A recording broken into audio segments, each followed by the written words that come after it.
What does it really mean to be wealthy? Most of us are taught that wealth is a number, a sum you can check in your bank account, or a list of things you can show off. A house, a car, a title, a portfolio that makes you feel safe when markets shake. But let's pause for a second. If you've ever lain awake at night, staring at the ceiling, worried about losing what you already have, were you rich in that moment? If you've ever felt jealous scrolling through someone else's perfect vacation photos, was that envy proof of your abundance or of your hunger? We talk about wealth as though it lives outside of us. The Stoics, those dusty philosophers from 300 BC Athens, would disagree. They'd say wealth isn't measured in assets, it's measured in how little your happiness depends on them. Epictetus, who was once enslaved and later became a teacher, put it this way: wealth consists not in having great possessions, but in having few wants. It's a quiet sentence with nuclear power, because it asks a dangerous question. What if needing less makes you richer than owning more? That idea might sound almost offensive in today's world, where entire industries depend on keeping you unsatisfied. Every ad whispers, "You're incomplete." Every new gadget promises, "Buy this, and you'll finally arrive." But arrival never comes, does it? Seneca, Rome's version of a celebrity CEO, once said, "The man who craves more is poor." He meant that poverty isn't about a lack of money, it's about a lack of peace. Let's translate that into modern life. Imagine two people. One earns $40,000 a year, lives simply, and feels grateful most days. The other earns $400,000, constantly compares themselves to Loke, and refreshes their stock app at dinner. Who's really wealthy? The Stoics weren't anti-money. They weren't ascetics living in caves. They saw money as a tool, useful, but never sacred. They believed that if your happiness relies on what can be taken away, you're renting your peace from forces you don't control. Seneca said, "Money doesn't make you rich." These people have riches just as we say we have a fever, when the fever really has us. It's a chilling metaphor, because when wealth owns you, you start protecting it instead of enjoying it. You start defending status instead of living freely. Maybe you've seen this happen. The friend who finally gets the promotion but becomes more anxious. The neighbor who expands their house but never seems home enough to enjoy it. The influencer who has everything except time. True wealth, the Stoics would argue, is measured in freedom. The freedom to wake up without dread. The freedom to choose your pace. The freedom to need nothing from anyone to feel okay. That's not a poetic ideal. It's a survival strategy. Because markets crash, relationships end, health fades. But self-mastery, the ability to stay centered when everything shakes, that's the kind of wealth no inflation can touch. Seneca wrote, "He is most powerful who has power over himself." And maybe that's the real luxury: control not over others, but over your own reactions. Let's bring this into practical focus. What does wealth as self-mastery look like today? It might look like declining the raise that costs your sanity. It might look like choosing a smaller home so you can see your kids grow up instead of your mortgage. It might look like deleting the app that keeps convincing you that your life is behind. Because the Stoics would say, wealth isn't a finish line. It's a practice, a daily decision to live like you already have enough. That brings us to the next step, defining what enough actually means. Imagine your life as a house. Inside it are rooms. One for work, one for relationships, one for joy. Enough is knowing how to furnish those rooms without crowding them. For some people, wealth is freedom to travel. For others, it's quiet mornings with coffee and no alarms. For a few, it's the power to give back, to leave the world a bit lighter than they found it. There's no right answer, but the wrong one is this: thinking that more will fix what enough never defined. When you don't define your version of wealth, the world defines it for you. And the world always sets the bar just out of reach. Let's be honest, many of us are not chasing wealth. We're chasing reassurance, the reassurance that we matter, that we're safe, that we'll never run out. But no amount of zeros can erase the fear that fuels that chase. The Stoics saw this clearly. They said, make yourself wealthy, not by adding things, but by removing desires. It's a radical thought, because it implies that every unnecessary craving is a small tax on your peace. You don't have to renounce ambition. Stoicism isn't about quitting life. It's about designing a life you don't need to escape from. So here's a thought experiment. What if you lost everything tomorrow? Your money, your job, your status? What would remain that still feels like wealth?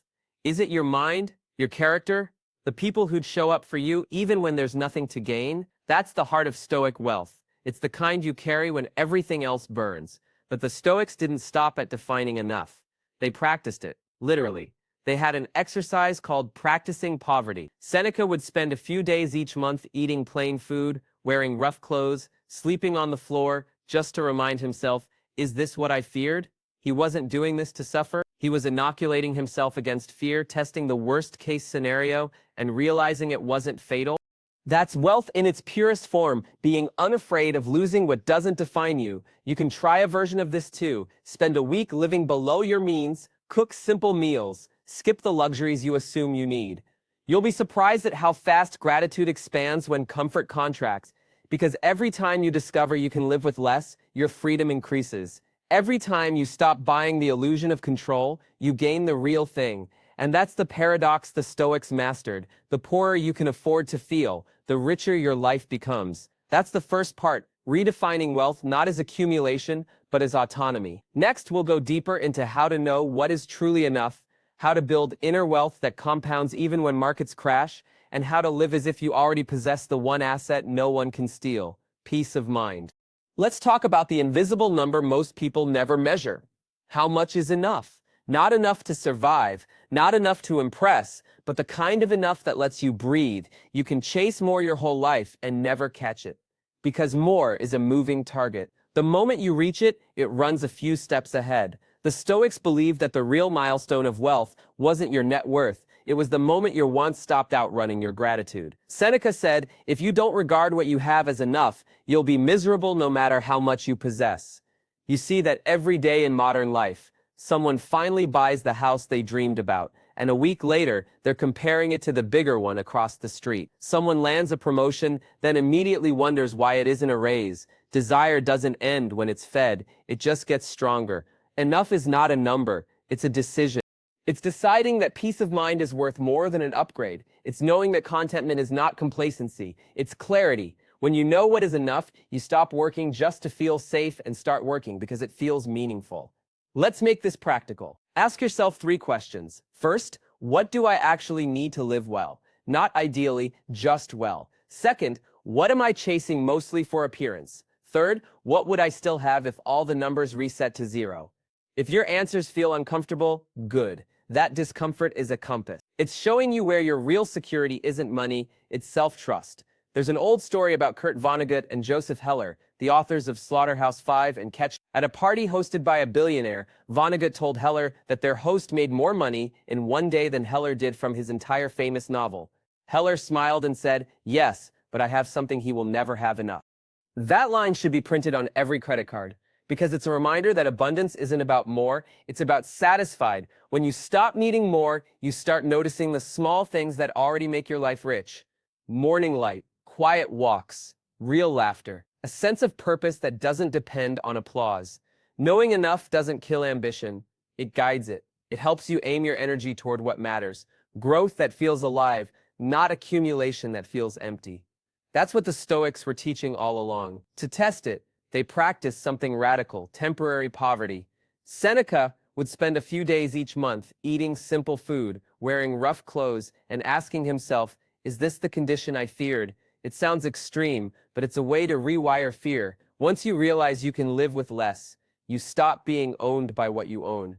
Try a smaller version. Skip the expensive coffee. Cancel the app subscription you barely use.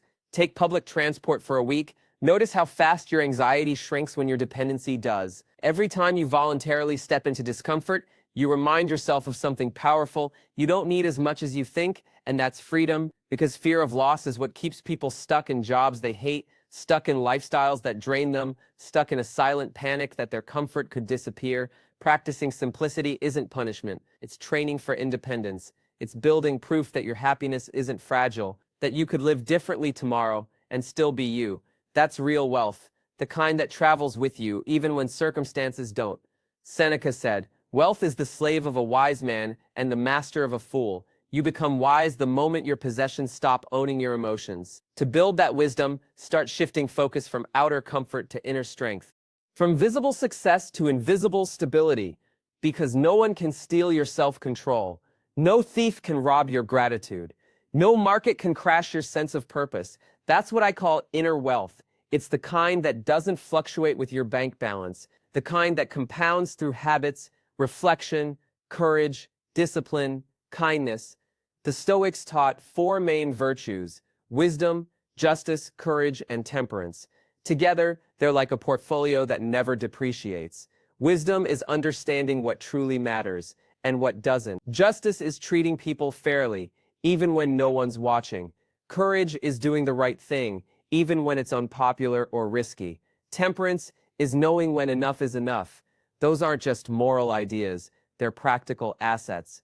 Because if you're wise, you waste less. If you're fair, people trust you. If you're brave, you create more chances. If you're disciplined, you keep what you earn. Each one pays dividends. Building inner wealth means training these virtues until they become reflexes. It's journaling when your mind is noisy. It's pausing before reacting. It's saying no when your ego screams yes. And here's the paradox. You don't need to be rich to do any of it. But doing it makes you feel rich. Because no matter how much money you lose, these habits remain yours. The Stoics understood that external success is unstable by design. You can't control the economy. You can't control luck. You can't control what others think of you. But you can always control your response. That control is power, and power is wealth. So instead of chasing a bigger life, build a steadier one, one that stands even when the wind blows. You might find that the peace you were searching for in money was always waiting inside discipline, gratitude, and perspective. Because the richest person is the one who no longer feels poor. And when you reach that point, your wealth becomes unshakable. If there's one lesson to take from this journey, it's this. Wealth isn't what fills your pockets. It's what frees your mind. You can lose money, you can lose status, you can lose the things you thought defined success. But the moment you stop being afraid of losing them, you've already won. So as you move through the week, ask yourself, what do I already have that's worth more than gold? What piece am I trading away just to look successful? If this video made you think or maybe gave you a bit of calm in the noise, please take a moment to like it. Subscribe if you want more stories like this about money, meaning, and the quiet power of living on your own terms. Share this with someone you care about.